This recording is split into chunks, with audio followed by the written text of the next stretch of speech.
How to say the schwa sound.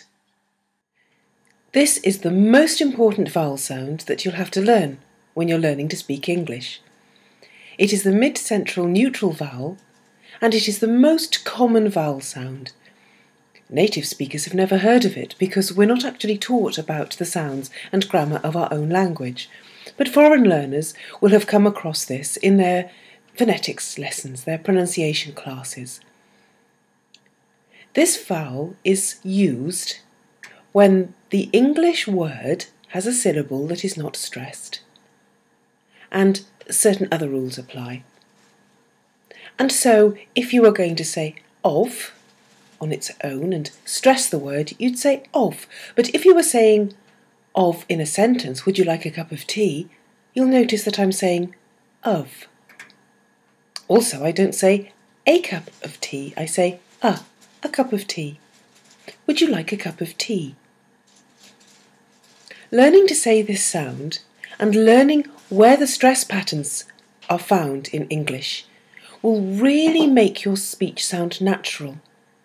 So instead of saying, would you like a cup of tea, you say, would you like a cup of tea?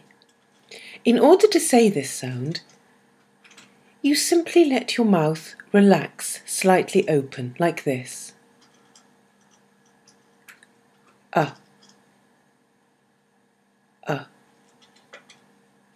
The tongue sits neutrally in the middle of the mouth. The jaw is slightly relaxed open.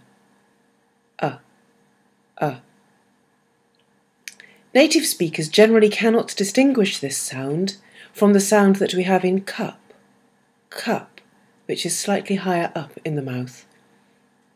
And if you asked them to hear the difference, they probably couldn't do it because they don't hear a meaningful difference.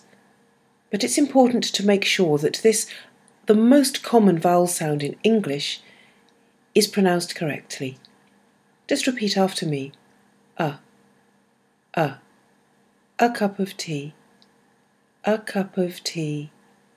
In a longer word, like particularly, you have a lot of schwas, particularly. We would say something like, I'm going to town. Not I'm going to town, but I'm going to town. And the two becomes ta.